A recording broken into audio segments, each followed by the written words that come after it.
ورحمة الله. الحمد لله رب العالمين والصلاة والسلام على سيد الأنبياء والمرسلين وعلى آله وأصحابه ومن تبعهم ودعا بدعوتهم إلى يوم الدين. أما بعد، أعوذ بالله من الشيطان الرجيم. بسم الله الرحمن الرحيم. ويا أهل الكتاب تعالوا إلى كلمة سواء بيننا وبينكم ألا نعبد إلا الله ولا نشرك به شيئا ولا يتخذ بعضنا بعضا أربابا من دون الله. صدق الله العظيم. ইসলামী আন্দোলন বাংলাদেশের উদ্যোগে আয়োজিত চরমনাই দরবারে অনুষ্ঠিত আজকের এই ঐতিহাসিক ওলামা মাশায়েখ সম্মেলনে উপস্থিত ইসলামী আন্দোলন বাংলাদেশের মোহতারাম আমির পীর সাহেব চরমনাই সৈয়দ রেজাউল করিম হাফিজাহুল্লাহ, অন্যান্য শীর্ষ ওলামায়ে কেরাম এবং সমবেত ওলামা মাশায়েখ, আমার প্রাণপ্রিয় ধর্মপ্রাণ মুসলমান ভাই ও বন্ধুগণ, সংক্ষিপ্ত পরিসরে কয়েকটি কথা আজকের বাংলাদেশের বিশেষত জাতীয় রাজনৈতিক প্রেক্ষাপটে ওলামায়ে কেরামের সামনে এক ঐতিহাসিক সুযোগ এসেছে এবং সুযোগ আসার কারণে তাদের কাঁধে ঐতিহাসিক জিম্মাদারি এবং দায়িত্ব বর্তেছে। আমরা যদি আজকের এই প্রেক্ষাপটে আমাদের দায়িত্ব পালনে ব্যর্থ হই, ইতিহাস আমাদেরকে ক্ষমা করবে না।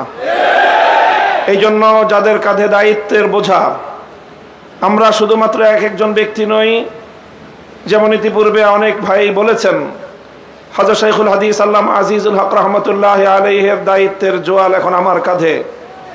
হযরত পীর সাহেব মরহুম সৈয়দ ফজলুল করিম রহমতুল্লাহ আলাইহির দায়িত্বের বোঝা আমাদের বর্তমান হযরত পীর সাহেবের উপর। মুফতি ফজলুল হক আমিনী রহমতুল্লাহ আলাইহি সহ আকাবিরদের দায়িত্বের বোঝা আমাদের ভাই মাওলানা মুফতি সাখাওয়াত হোসেন রাজির কাঁধে। এমনিভাবে আমরা বর্তমান প্রজন্ম আমাদের পূর্বসূরীদের রেখে যাওয়া একটি সুন্দর প্ল্যাটফর্মের উপর আজকে আমরা দাঁড়িয়ে আল্লাহর দ্বীনের কাজ করার সুযোগ পেয়েছি। কাজে এই জায়গা থেকে আজকের এই জাতিকে যদি আমরা নেতৃত্ব দিতে, যথাযথ দিক নির্দেশনা দিতে যদি আমরা ব্যর্থ হই, তাহলে আমাদেরকে অনেক বড় মাসুল গুনতে হবে, দুনিয়াতেও এবং আখিরাতেও। আমি আজকের যে জাতীয় চাহিদা, বিশেষ করে সারা বাংলাদেশের সকল ধর্মপ্রাণ শুধু নয়, যারা ধর্মকে ভালোবাসে অন্তত তারাও, ইসলাম প্রেমী সকল মানুষের অভিন্ন চাহিদা হলো ইসলামী নেতৃত্ব তারা ঐক্যবদ্ধভাবে জাতির সামনে অগ্রসর হোক, জাতির সামনে উপস্থিত হোক।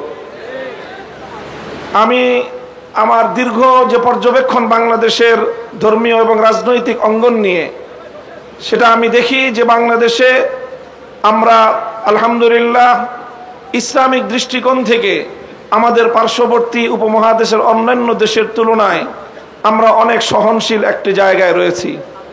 আমাদের বাংলাদেশে ইসলামপন্থীদের মধ্যে পারস্পরিক ঈমান এবং কুফরির কোনো ইখতিলাফ নেই, মতবিরোধ নেই, যেটা আমাদের পার্শ্ববর্তী দেশগুলোতে রয়েছে।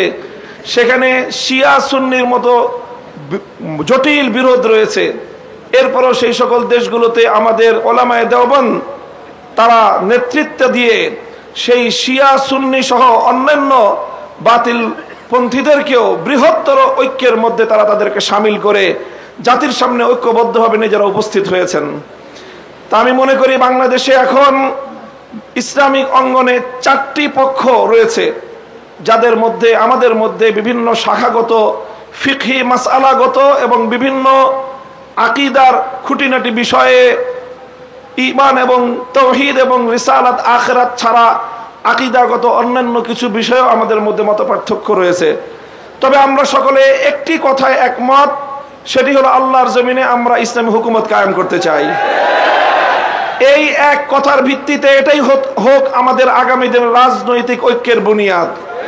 যারা যারা আল্লাহর জমিনে কোরআনী শাসন কায়েম করতে চায়, তারা আমরা আগামী দিনে একটি ব্যালট বাক্স নিয়ে জাতির সামনে আমরা এক মঞ্চে হাজির হব।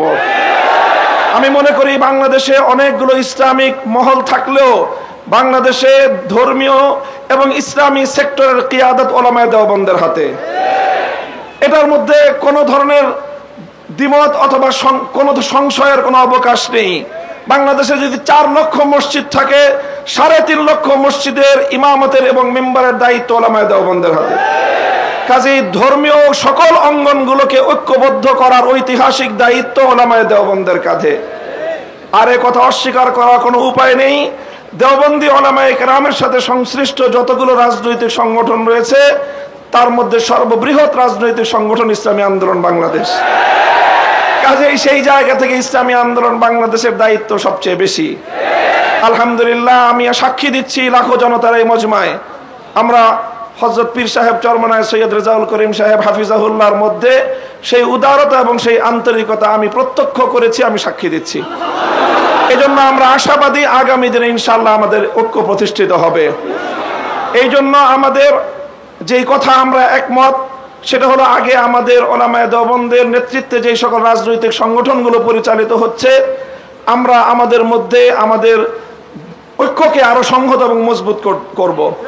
ইতিমধ্যে আমির হেফাজত আল্লামা শাহ মুহিবুল্লাহ বাবুনগরী হাফিজাহুল্লাহর পক্ষ থেকেও আমাদেরকে সকল সংগঠনকে এই দাওয়াত দেওয়া হয়েছে।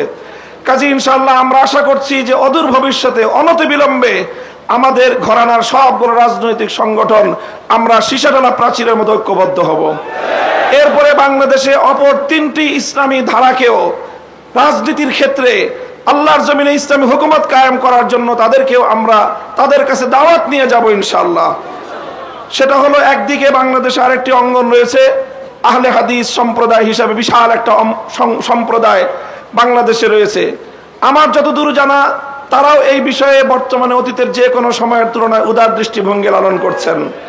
ডক্টর আসাদুল্লাহ গালিব এবং মৌলানা আব্দুর রাজ্জাক বিন ইউসুফের নেতৃত্বে আহলে হাদিস ভাইয়েরা তারা রাজনৈতিক অঙ্গনে উলামায়ে উম্মতের সাথে উলামায়ে দেওবন্দের সাথে ঐক্য করার জন্য তারা প্রস্তুত রয়েছেন। আমাদের আরেকটি অঙ্গন রয়েছে যাদেরকে আমরা সুন্নি বলে জেনে থাকি, সেই সুন্নি ভাইয়েরাও আমি আশা করি এবং আমার কাছে যতটুকু ধারণা, তারাও ঐক্যের জন্য প্রস্তুত রয়েছেন।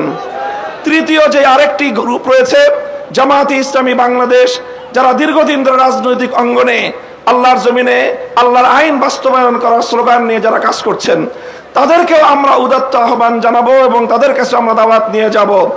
এইভাবে উলামায়ে দেওবন্দ যদি ঐক্যবদ্ধ হয়ে আহলে হাদিস, সুন্নি, জামায়াতে ইসলামী সহ ঐক্যবদ্ধ হতে পারে, বাংলাদেশের উম্মতের উলামায়ে কেরামের কাছে জিজ্ঞাসা করা ছাড়া কোন রাজনৈতিক সিদ্ধান্ত গ্রহণ করা যাবে না।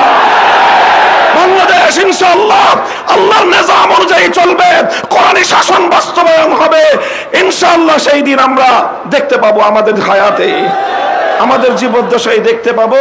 আমি আশা করি আগামী নির্বাচন হবে আমাদের জন্য সেই ধরনের বৃহত্তর একটি ঐক্য জাতিকে উপহার দেওয়ার মোক্ষম সময়। আমি আপনাদের সকলের কাছে দোয়া চাই যে এভাবে যেন আমরা আমাদের ভূমিকাগুলো পালন করে যেতে পারি।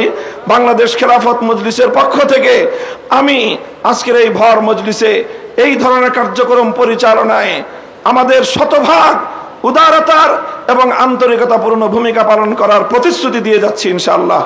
নাসরুম মিনাল্লাহি ওয়া ফাতহুন করিম। আসসালামু আলাইকুম ওয়া রাহমাতুল্লাহ।